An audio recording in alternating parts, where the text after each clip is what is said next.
It's the talk of motorsport. RS 24/7 Radio. From the heart of Silverstone, the home of British motor racing. And I'm here, joined by Bob Fernley from SAHARA Force India. Thanks for joining us on Radio Silverstone. Pleasure to be here. Yeah, it's a pleasure to be at the launch of the brand new, beautiful VJM 06. Yeah, I mean, for us, it's a great delight to be able to bring it out and be the first car to run first team to run a 2013 car. Be it it's a little bit inclement weather, but never mind. We're out there and we've done it. It's a British summer weather. It's exactly that.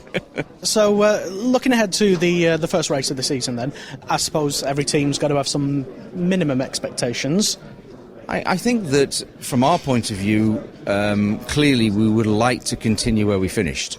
I mean, the last 9 races of... Leading races. Yeah, that would be wonderful. Probably a bit optimistic, but it would be wonderful.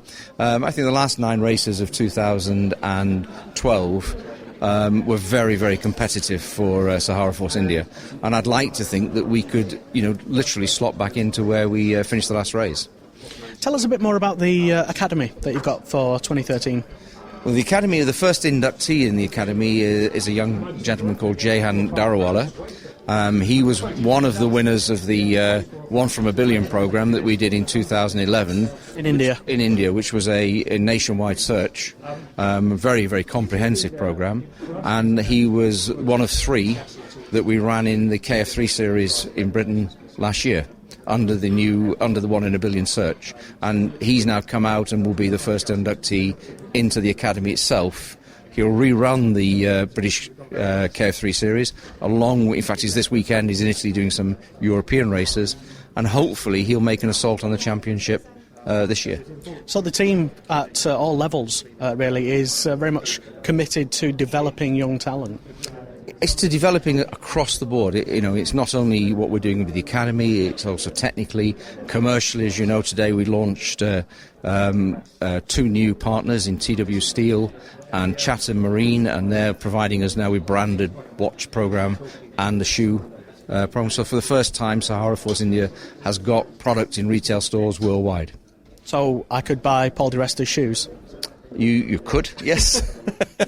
Not sure it'd be a good thing to do, but you could do. Cool. Well, we'll be looking forward to seeing those on various shelves and websites and stuff.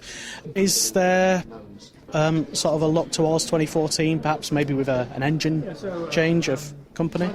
Not really. Like all teams, we have to evaluate all options. And driver options, engine options are all part of what we're doing. And I'm sure we're going through the same process as every other team, because we're going to have to put another 5-year plan in, which starts in 14. And what you don't want to be doing is rushing any decisions. And you don't have to do that. So let's take our time and make sure we do the right ones. Because I know the team did take quite a bit of criticism for just unveiling one driver at the launch. I don't know what criticism it's taken. I mean, the launch is about launching a VJM 06. There isn't 2 VJM 06s, there's 1. So, and Paul is obviously the person that we're working with, along with obviously the launch of the partners.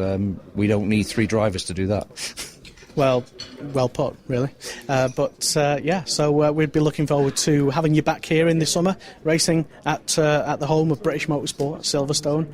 We'd very much like to see you racing back up at the front where you left off at the last race in Brazil. That's very kind, and we're very proud of our roots here at Silverstone, so hopefully we can give not only Silverstone but the fans a treat in the British Grand Prix. Excellent. Bob Fernley, thank you very much for joining us on Radio Silverstone. Thank you. RS 24/7 Radio.